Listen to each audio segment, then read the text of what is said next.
অমাবস্যার রাত। রাত ঠিক 12টা কি 1টা হবে। দুইজন ছেলে হেঁটে যাচ্ছে কবরস্থানের দিকে, কারণ তাদের নতুন কবর হওয়া কোনো কবর থেকে সেই লাশের মাথা কেটে নিয়ে আসতে হবে। আপনারা হয়তো ভাবছেন রাতের বেলা ছেলে দুটো কবরস্থানে লাশের মাথা কাটতে আসছে কেন। শোনেন তাহলে। এই ছেলে দুটো খুব ভালো বন্ধু। পরিবেশ ও পরিস্থিতিতে খাপ খাওয়াতে না পেরে দুজনেই বেছে নেয় খুব অন্ধকার একটা জীবন। দুজনেরই মাথায় আসে জিন বশ করার নেশা। জিন বশ করার নেশা ও কবিরাজি শিখতে দুজনেই একজন কবিরাজের কাছে চলে যান। সেই কবিরাজের কাছে যাবার পর অনেক অনুরোধ করতে থাকেন কবিরাজকে। কবিরাজ যেন তাদেরকে তার শিষ্য বানায়, তাদেরকেও যেন কবিরাজি শেখানো হয়।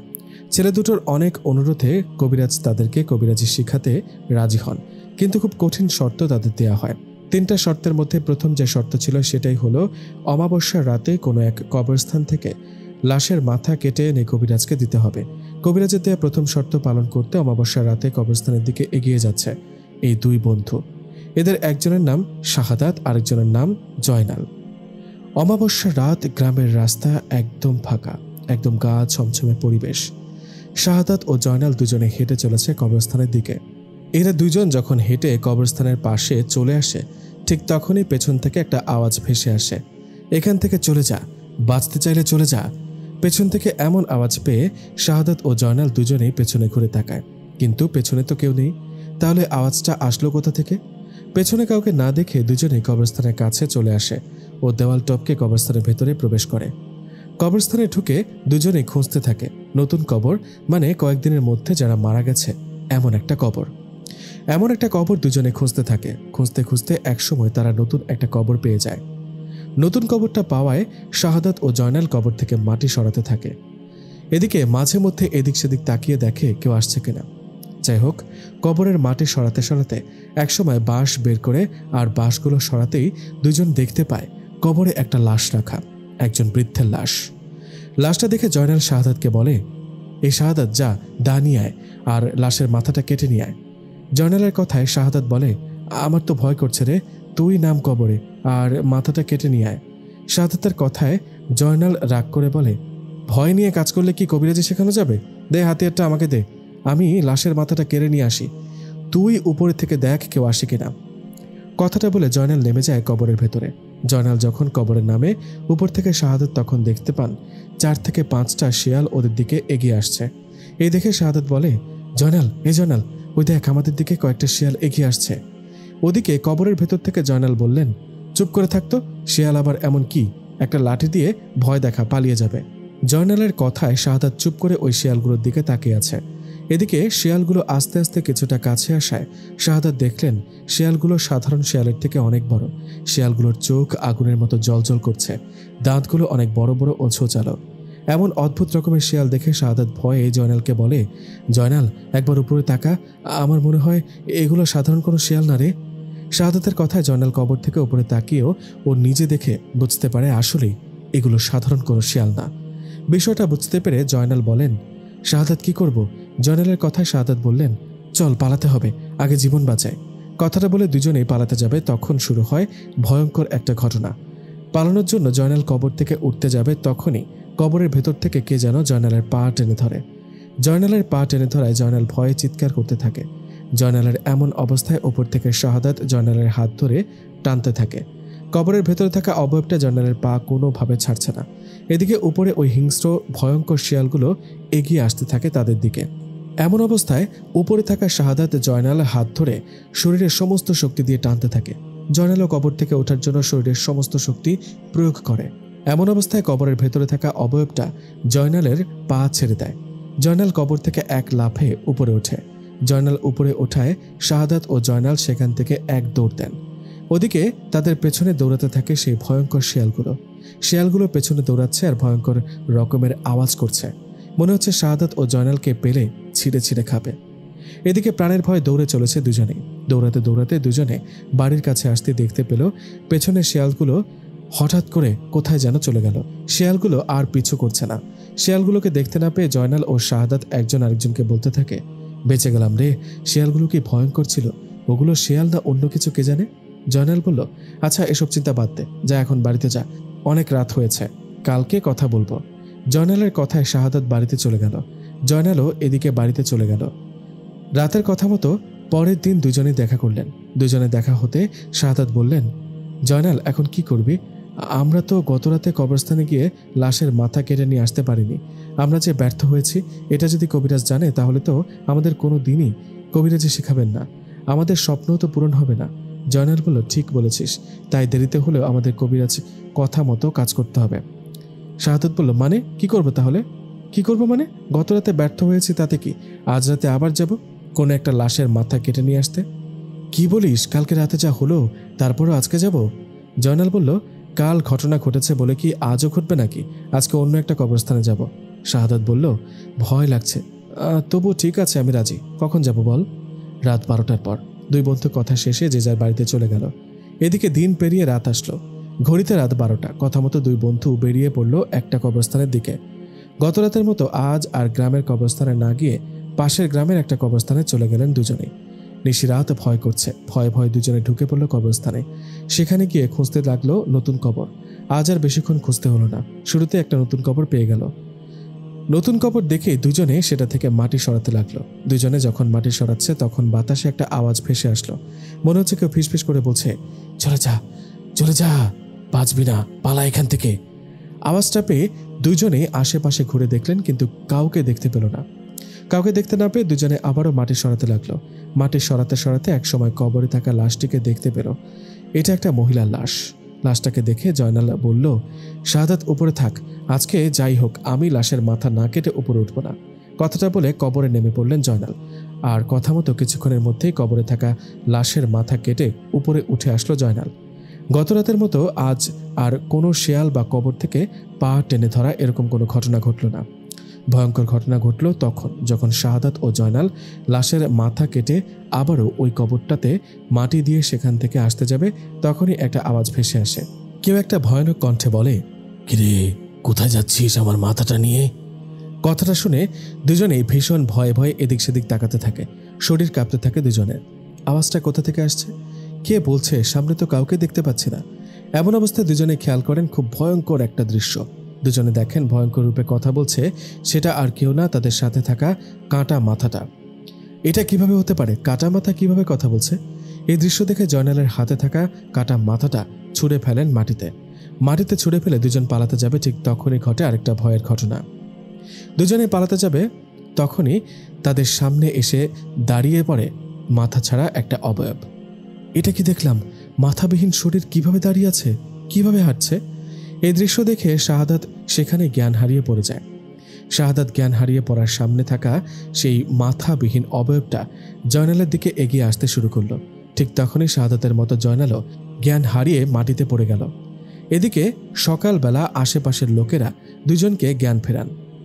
ওদের জ্ঞান ফিরতেই সবাই জিজ্ঞেস করে, এই তোমরা এখানে জ্ঞান হারিয়ে পড়েছিলে কেন? সবার কথার উত্তরে শাহাদাত ও জয়নাল একজন আরেকজনের দিকে তাকিয়ে মনে মনে ভাবতে লাগলো, এই রে, এই বুঝি ধরা পড়ে গেলাম। আমরা তো এসেছিলাম লাশের মাথা কাটতে, কিন্তু লাশের মাথা কই? আর কবরটাও তো ঠিকঠাক আছে।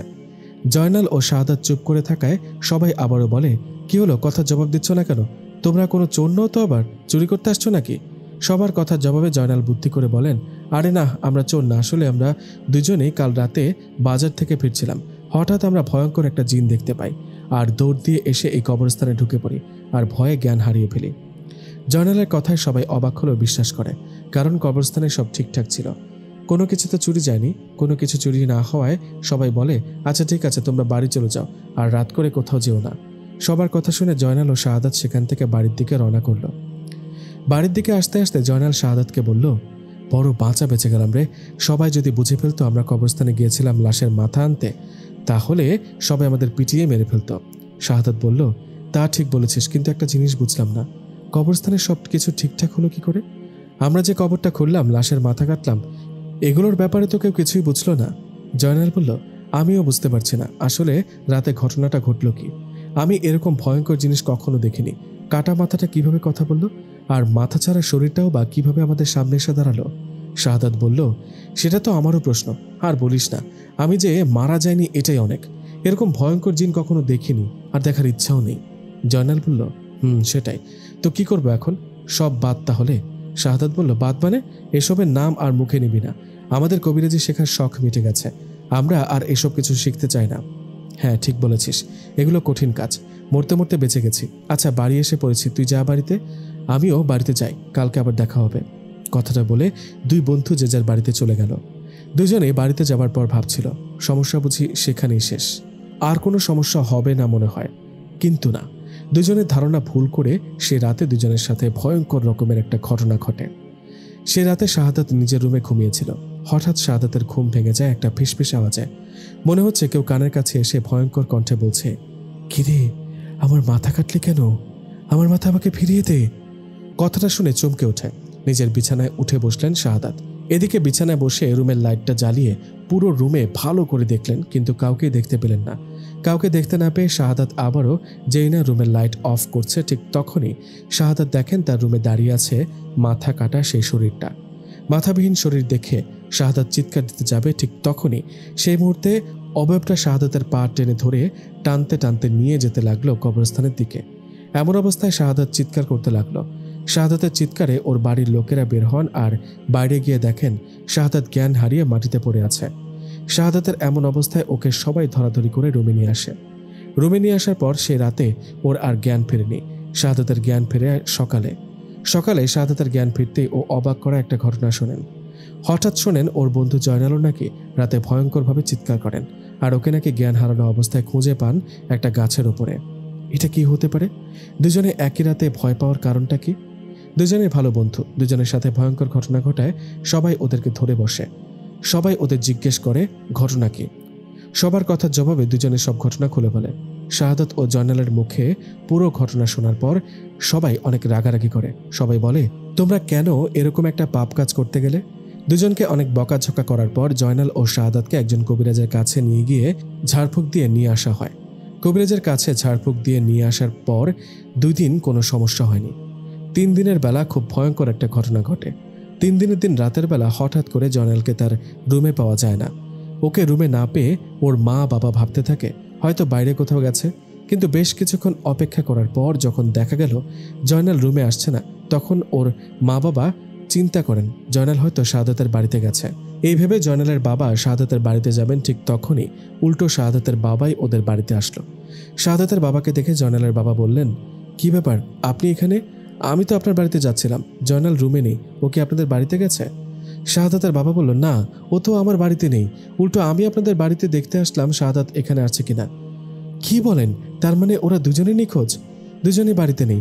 এটা দেখে জয়নাল ও শাহাদাতের বাবা আরও কয়েকজনকে সাথে নিয়ে আশেপাশে খুঁজতে থাকেন। আশেপাশে যত বাঁশ ঝাড় জঙ্গল সবখানে ওদেরকে খুঁজতে থাকেন, কিন্তু কোথাও পান না। ওদেরকে কোথাও না পেয়ে কয়েকজন মিলে ওই কবরস্থানে গিয়ে দেখেন সেখানে জয়নাল ও শাহাদাত দুজনেই জ্ঞান হারিয়ে পড়ে আছে। তাদেরকে দেখে মনে হচ্ছে কেউ অনেক মেরেছে। দুজনকে জ্ঞান হারানো অবস্থায় পেয়ে ধরাধরি করে বাড়িতে নিয়ে যাওয়া হয়।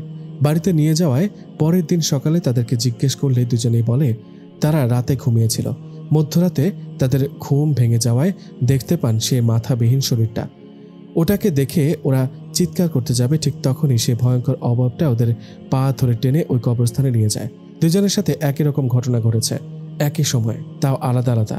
শাহাদাত ও জয়নালের মুখে এসব বর্ণনা শুনে দুই পরিবারের লোকেরা ঠিক করে, না, এভাবে থাকা ঠিক হবে না।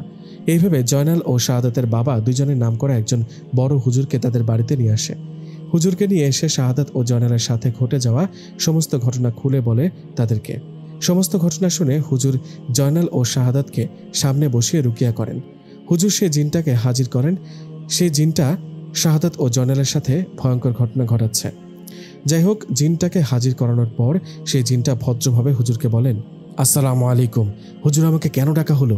হুজুর বললেন, সেটা তো আপনি জানেন, আপনি এই ছেলে দুটোর পেছনে কেন লেগেছেন আর এদের সাথে কেনই বা ভয়ঙ্কর ঘটনা ঘটাচ্ছেন। হুজুরের কথা শুনে সে জিনটা বলল, হুজুর, আপনি কাদের বিষয়ে কথা বলছেন?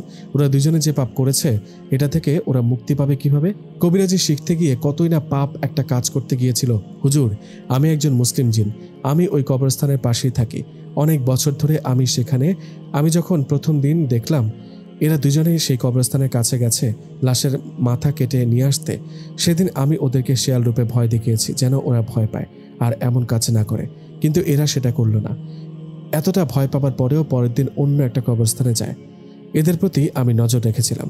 প্রথম রাতের মতো দ্বিতীয় রাতেও একই ভুল করতে আসলে আমি ভয়ঙ্কর রূপে ওদের সামনে আসি আর ভয় দেখাতে থাকি। হুজুর, আপনি চলে যান, আমি এদেরকে তিলে তিলে ভয় দেখিয়ে কষ্ট দিয়ে মেরে ফেলবো। এরা কেন এরকম পাপ কাজে লিপ্ত হতে গেল? জিনটার মুখে কথাগুলো শুনে সবাই অবাক। তাহলে জিনটার কোনো দোষ নেই। এদিকে জিনের মুখে কথাগুলো শোনার পর হুজুর বললেন, আপনার সাথে আমিও একমত। তবুও সবাইকে তো একবার ভালো হবার সুযোগ দিতে হয়, তাই না? আপনি এদেরকে একটাবার সুযোগ দেন। এরা না বুঝে কবিরাজি আর জিন বশ করার নেশায় এরকম একটা ভুল করেছে।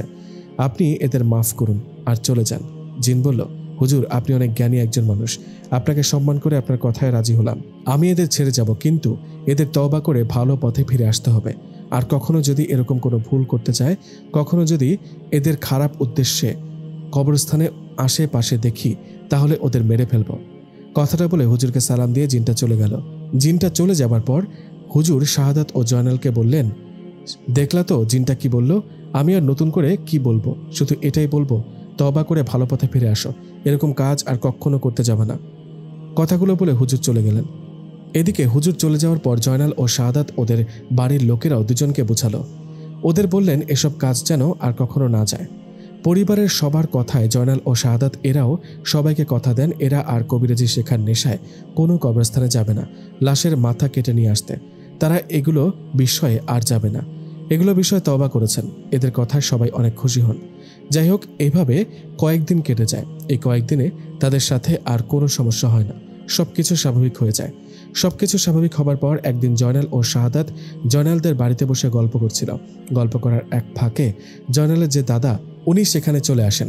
জয়নালের দাদা এসে দুজনকে উদ্দেশ্য করে বলেন, কিরে, দুইজনে আবার কি বুদ্ধি করিস? নতুন কোনো প্ল্যান করছিস নাকি? শাহাদাত বলল, আরে না দাদা, এমনি বসে গল্প করছিলাম। জয়নাল বলল, একবার না বুঝে ভুল করেছি বলে কি বারবার ভুল করব? দাদা বলল, এসবের মধ্যে কিন্তু আর ভুলেও যাবি না, তাহলে তোদের অবস্থাও জলিলের মতো হবে। শাহাদাত বলল, জলিল? উনি আবার কে দাদু? আর ওনার কথাই বা আমাদের বলছেন কেন? দাদা বলল, জলিল আমার ছোটবেলার বন্ধু। ওর বাড়ি আমাদের গ্রাম থেকে 2 গ্রাম পরে। জলিলও তোদের মতো কবিরাজি শিখতে চেয়েছিল। ওরও তো তোদের মতো জিন বশ করার নেশা মাথায় ঢুকেছিল। তোরা তো সফল হতে পারিসনি, কিন্তু জলিল ঠিকই সফল হয়েছিল। জলিল কবিরাজি শিখে কালো জাদুর মাধ্যমে কয়েকটা জিন সহ একটা পরীকেও বশে নিয়ে আসছিল। শাহাদাত বলল, কি সত্যি? হ্যাঁ সত্যি। অবাক করা কাহিনী তো। দাদা বলেন, উনি কিভাবে এসব করলো? সবকিছু শুনতে বেশ আগ্রহ লাগছে বুঝি? ইচ্ছে করছে শুনতে? শাহাদাত বলল, হ্যাঁ দাদু, খুব ইচ্ছে করছে। দাদু বলল, কিন্তু আমি তো পুরো ঘটনা জানি না। তোমরা বরং একটা কাজ করো, আমি তোমাদের ঠিকানা দিই, তোমরা ঠিকানা অনুযায়ী গিয়ে জলিলের মুখ থেকে সব ঘটনা শোনো, তাহলে বেশি মজা লাগবে। জয়নাল বলল, কিন্তু উনি কি আমাদের সব ঘটনা খুলে বলবে? যদি না বলে? বলবে বলবে। ও না বলতে চাইলে তোমরা আমার কথা বলবে। ওকে বলবে রহিম দাদুর নাতি হই আমরা, আর আমাদের রহিম দাদুই পাঠিয়েছে। আমার কথা শুনলে ও তোমাদের পুরো ঘটনা বলবে। ওর মুখে পুরো ঘটনা শুনে তোমরা বুঝতে পারবে অন্যায়ভাবে জিন পরি বশ করার ভয়াবহতা কেমন, এসব কতটা পাপ কাজ। দাদার মুখে কথাগুলো শুনে জয়নাল ও শাহাদাত দুজনেরই খুব আগ্রহ জাগে। রহিম দাদার বন্ধু জলিল দাদার কাছে গিয়ে সব ঘটনা শোনা। তো কথা মতো জয়নাল ও শাহাদাত রহিম দাদার কাছ থেকে বিদায় নিয়ে রওনা করেন। 2 গ্রাম পরে সে জলিল দাদার বাড়ির দিকে। 2 বন্ধু গল্প করতে করতে এক পর্যায়ে পৌঁছে যায় সে জলিল দাদার বাড়িতে। সেখানে যাবার পর জয়নাল ও শাহাদাত দেখেন একজন বৃদ্ধ বাড়ির বাহিরে বসে আছে। সেখানে গিয়ে জলিল নাম বলায় একজন ওই বৃদ্ধকে দেখিয়ে বললেন, ওই যে বসে আছে ওনার নাম জলিল।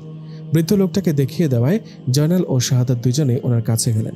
ওনার কাছে গিয়ে ওনাকে সালাম দিয়ে বললেন, আপনার নাম কি জলিল? জয়নাল ও শাহাদাতের মুখে কথাটা শুনে জলিল দাদা বললেন, কে তোমরা? আমি তো এখন ভালো মতো দেখতে পাই না, তোমরা কি আমার কাছে এসেছ? হ্যাঁ, আমরা আপনার কাছে এসেছি। কেন আসছো? শাহাদাত বলল, অনেক বছর আগে নাকি আপনার সাথে জিন রিলেটেড কিছু ঘটনা ঘটেছে, আমরা সেটা জানার জন্য এসেছি। আপনি যদি আপনার জীবনে ঘটা ঘটনাটা আমাদেরকে বলতেন। শাহাদাত ও জয়নালের মুখে কথাগুলো শুনে জলিল দাদা মুখটা কালো করে বললেন, না, আমার সাথে কিছু ঘটেনি, তোমরা ভুল শুনেছ, চলে যাও। শাহাদাত বলল, দাদা এমন করছেন কেন? আমরা আপনার সাথে ঘটে যাওয়া ঘটনা শুনতে খুব আগ্রহী। দাদা বলল, আমার সাথে কিছু ঘটেনি, আমি কিছু জানি না, চলে যাও এক্ষুনি। জয়নাল বলল, দাদা আরেকটা কথা একটু শোনেন, আমরা এমনি এমনি আসিনি। আমার বাড়ি 2 গ্রাম পরে। আপনার ছোটবেলার বন্ধু রহিম আছে না, উনি আমার আপন দাদা, আমি ওনার আপন নাতি, আমাদের রহিম দাদাই পাঠিয়েছে। জয়নালের কথাগুলো শুনে জলিল দাদা বললেন, ও তোমরা রহিমের নাতি হও? আগে বলবা না? আসো আমার পাশে বসো। তা রহিম কেমন আছো? জয়নাল বলল, জি আলহামদুলিল্লাহ ভালো, আপনি কেমন আছেন এটা জানতে চেয়েছে রহিম দাদা। জলিল দাদা বলল, আমি আছি কোনো রকম, চলছে। কথাটা বলে একটা বিড়ি ধরিয়ে রহিম দাদা বলতে শুরু করলেন, তোমরা আমার বন্ধু রহিমের নাতি, দূর থেকে আসছো আমার সাথে ঘটে যাওয়া ঘটনা শুনতে। শোনো, একবার আমাদের গ্রামে একজন তান্ত্রিককে নিয়ে আসা হয় একটা মেয়ের শরীরে জিন ভর করেছে সেটাকে ছাড়ানোর। সেই তান্ত্রিক গ্রামে এসে মেয়েটার শরীর থেকে জিনকে ছাড়িয়ে বেশ নাম করেন।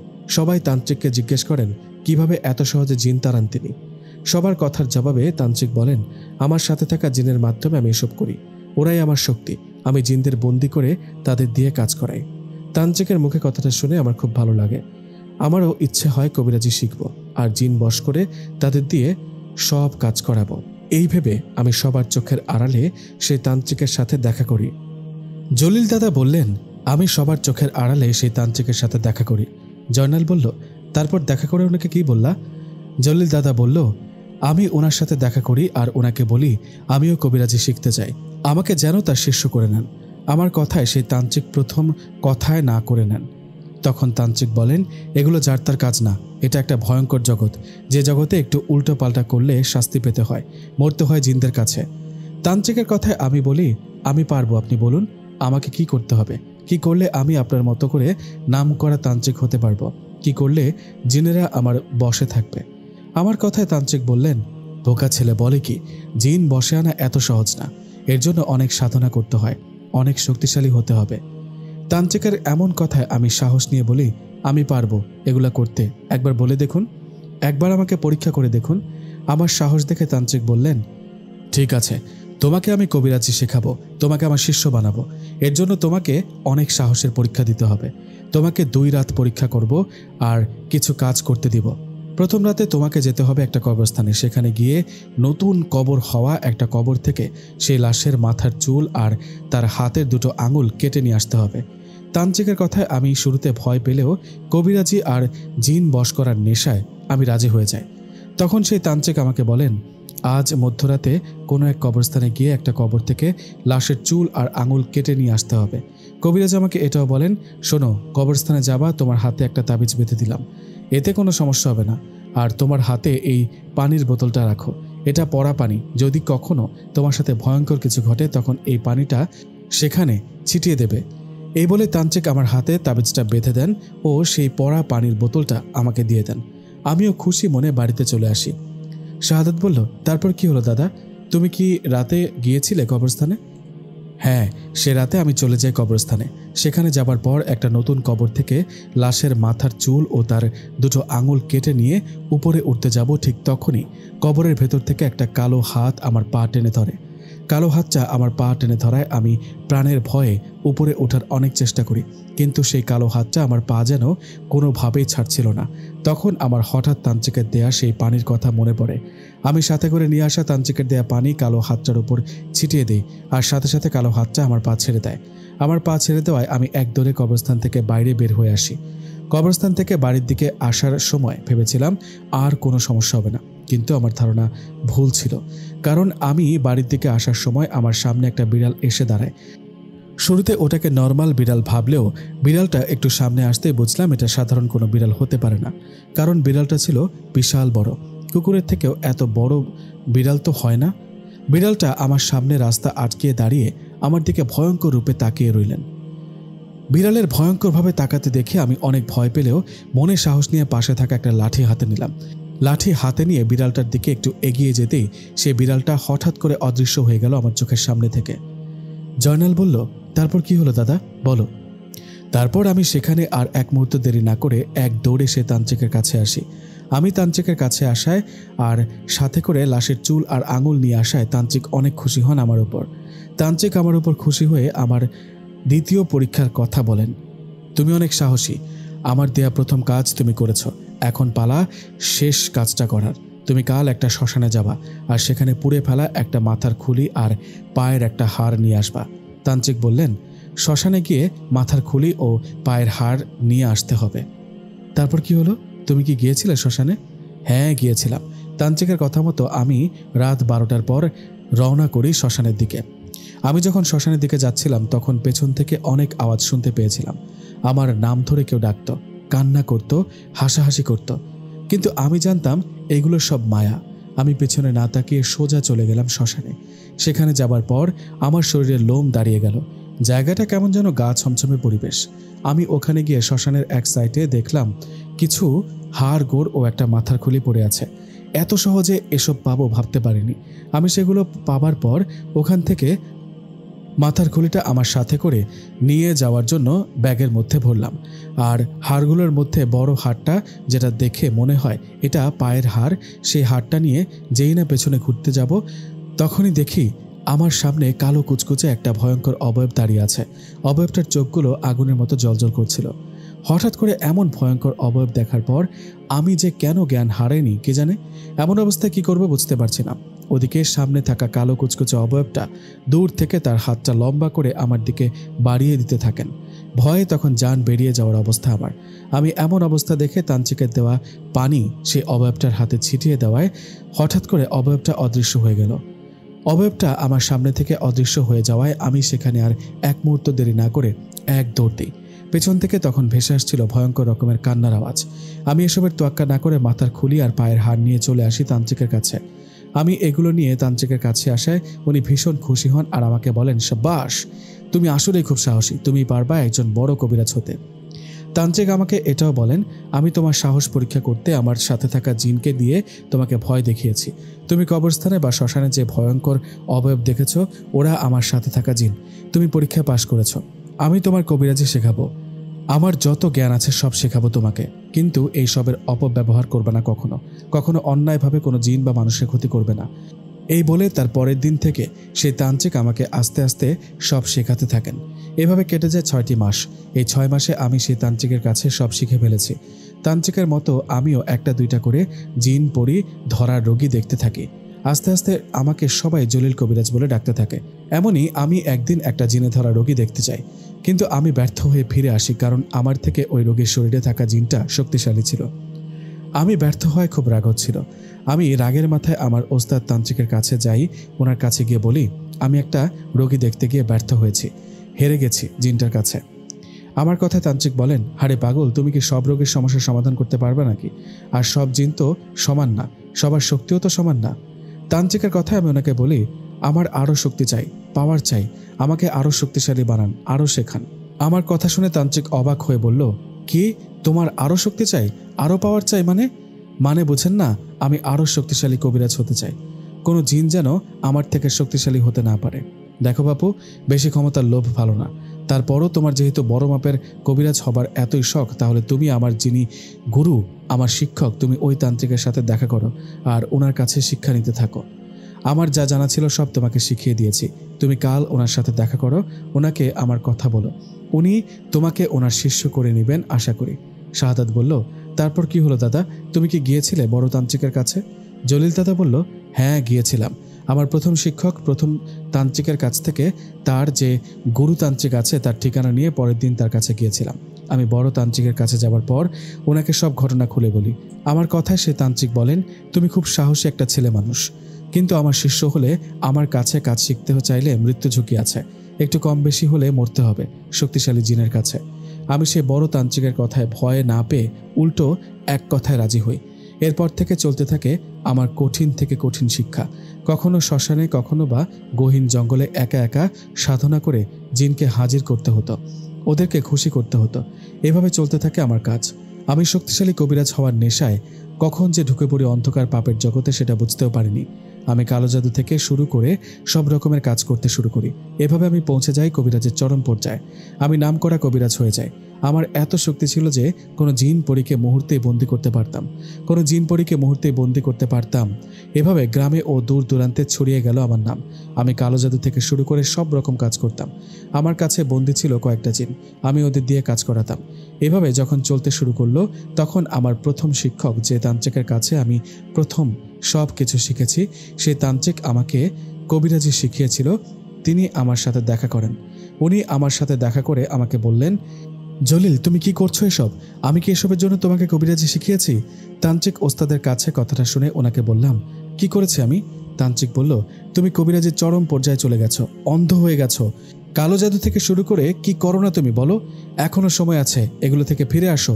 তান্ত্রিক ওস্তাদের কথায় আমি ওনাকে বলি, ও আচ্ছা, তাহলে সাধু আমি একাই দোষী, আপনি বুঝি কিছু করেন না? আপনি কি কালো জাদু করেন না? আপনার কাছে কি জিন বন্দি নেই?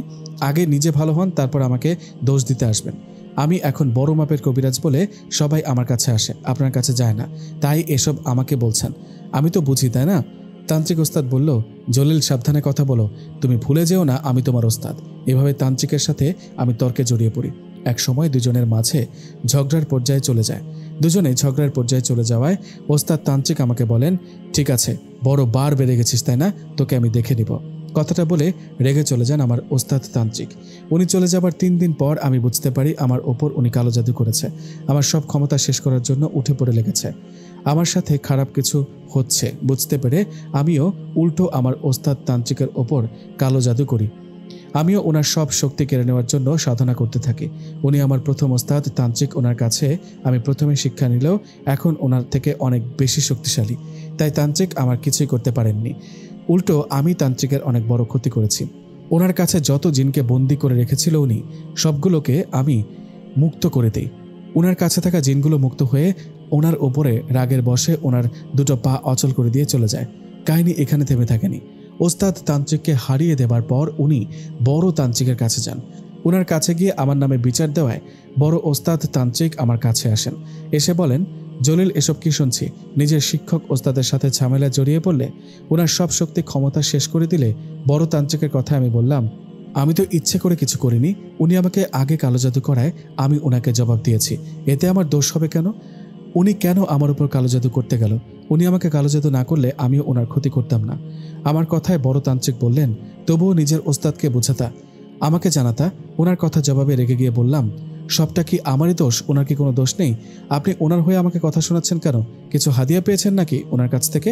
আমার কথায় বড় তান্ত্রিক আমার উপর রেগে নানা রকম উল্টো পাল্টা কথা বলতে থাকে।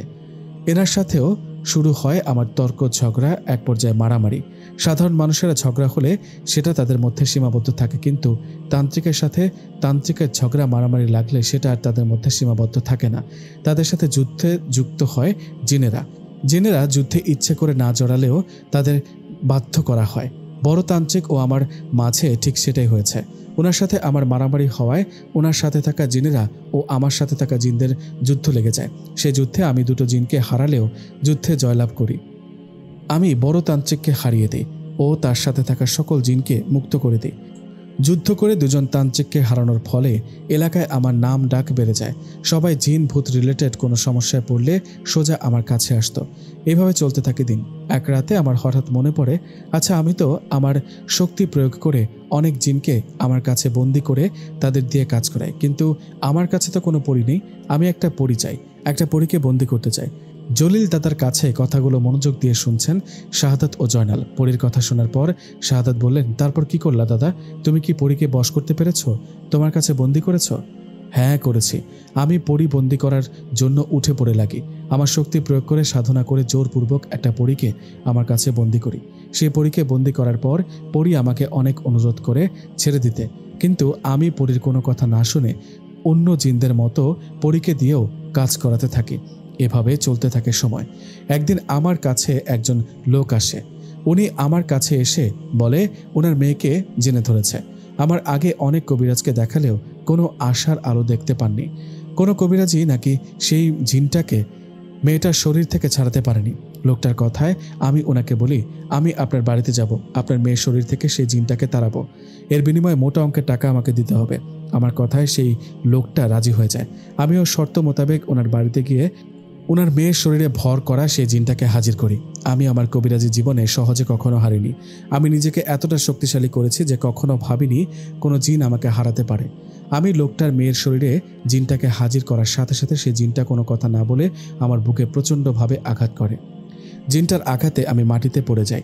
ওদিকে মেয়েটার শরীরে সেই জিনটা হাজির হয়ে আসতে আসতে আমাকে বলতে থাকে, কিরে ব্যথা পেয়েছিস? আহারে, এর থেকেও তোকে একটা ব্যথা সহ্য করতে হবে। তোর সাহস তো কম না, আমাকে হাজির করিস।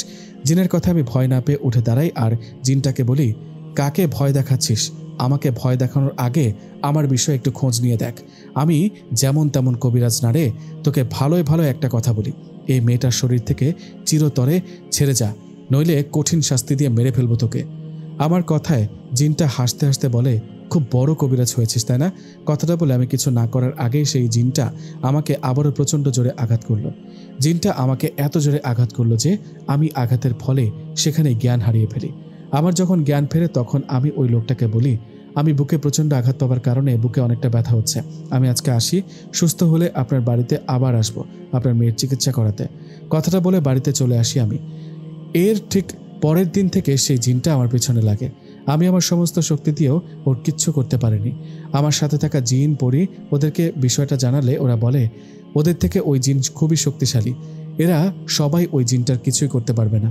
আমি এতদিন ভাবতাম আমি একাই শক্তিশালী, কিন্তু আমি ভুলে গিয়েছিলাম শক্তির উপরও শক্তি থাকে। এই ঘটনার পর আমি দুর্বল হতে থাকি, আমার শরীর খারাপ হতে থাকে। আমি সব জায়গায় ওই জিনটাকে দেখতাম। জিনটা এত ছোট কারণে আমার পেছনে লাগবে ভাবতে পারিনি। এভাবে ভয়ের মাঝে কেটে গেল কয়েকটা দিন। এমনই একদিন আমি ঘুম থেকে উঠে দেখি সেই শক্তিশালী জিনটা আমাকে ধরে এক অজানায় নিয়ে গেছে। আমি জিনটাকে জিজ্ঞেস করায় সে উত্তর দিল, তোকে জিন রাজ্যে ধরে নিয়ে আসা হয়েছে। তুই অন্যায়ভাবে আমার জিনদের নিজের ক্ষমতা দেখিয়ে বন্দি করে রাখিস, নানা অপকর্ম করিস, বিনা কারণে জিনকে মেরে ফেলিস, তাই তোর বিচার হবে। এই কথাটা বলতে না বলতেই দুইজন জিন এসে আমাকে ধরে একটা বিশাল প্রাসাদের মতো জায়গায় নিয়ে গেল। আমি সেখানে গিয়ে দেখলাম সেখানে অনেক জিন উপস্থিত, সেখানে জিনের বাদশাহ উপস্থিত আছে। আমাকে সেখানে ধরে নিয়ে যাওয়ার পর জিনের বাদশাহ সেখানে থাকা জিনটাকে জিজ্ঞেস করেন, ও তো ইনসান, ওকে আমাদের জিন রাজ্যে ধরে নিয়ে আসছো কেন? বাদশার কথায় সে জিনটা বাদশাকে বলেন, বাদশাহ হুজুর, ও মানুষ ঠিকই, কিন্তু মানুষ হয়ে অমানুষের মতো কাজ করে। সে অন্যায়ভাবে আমার জিন গোষ্ঠীর কয়েকটা জিনকে তার কাছে বন্দি করে তাদের দিয়ে নানান অপকর্ম, নানা কাজ করায় জোরপূর্বক। জিনটার কথায় জিনের বাদশাহ আমাকে জিজ্ঞেস করে, ও যা বলল এসব কি সত্যি? বাদশার কথায় আমি মাথা নিচু করে বলি, হ্যাঁ এসব সত্যি। আমি সব স্বীকার করায় জিনের বাদশাহ অন্য জিনদের কাছে আমার বিষয়ে পুরো তথ্য নিয়ে আমাকে বললেন, তুমি আমাদের জিন গোষ্ঠীর কয়েকটা জিনকে বন্দি করে রেখে তাদের দিয়ে জোরপূর্বক কাজ করানোর জন্য তোমাকে আমৃত্যু কারাদণ্ড দিতাম, কিন্তু তুমি অন্য একটা তান্ত্রিকের কাছ থেকে আমাদের জিন গোষ্ঠীর একটা জিনকে মুক্ত করায় আমি তোমার শাস্তি কমিয়ে দিলাম। তুমি যেসব জিনদের এতদিন বন্দি করে রেখেছ তাদের মুক্ত করে দিবা। তোমার শাস্তি 30 বছর কারাদণ্ড। এই 30 বছর তুমি আমাদের জিন রাজ্যে কারাদণ্ডে বন্দি থাকবে। এই 30 বছরের মধ্যে তুমি স্বাভাবিকভাবে মারা গেলে তোমার লাশ তোমার পরিবারের কাছে ফিরিয়ে দিয়ে আসা হবে। এখানে শুধু তুমি একা দোষী না, তোমাকে যে জিনটা ধরে নিয়ে আসছে আমি তার বিষয়ে খোঁজ নিয়েছি। সে তোমাদের মানুষ জাতির একটা মেয়েকে ধরায়, তার শাস্তি 1 বছরের কারাদণ্ড। জিন জাতি হয়ে অন্যভাবে মানুষকে ধরা বা বিরক্ত করা ঠিক না, এটা আমাদের নিয়মের বাহিরে। এই বলে জিনের বাদশার আদেশে আমাকে বন্দি করে রাখা হয় 30টা বছর। 30 বছরের সাজা শেষে জিনের বাদশাহ আমাকে বলেন, তোমার সাজা শেষ, তোমাকে তোমার বাড়িতে রেখে আসা হবে। আশা করি তুমি ভালো হয়ে যাবে। এরপর যদি তোমার নামে এরকম কোনো রিপোর্ট পাই তাহলে তোমাকে মৃত্যুদণ্ড দেয়া হবে। এই বলে জিনের বাদশাহ আমাকে কিছু ফল ও আমার জন্য নরম কাপড়ের একটা জামা এগুলো আমাকে উপহার হিসেবে দেন, আর জিনদের আদেশ করেন আমাকে বাড়িতে রেখে আসতে।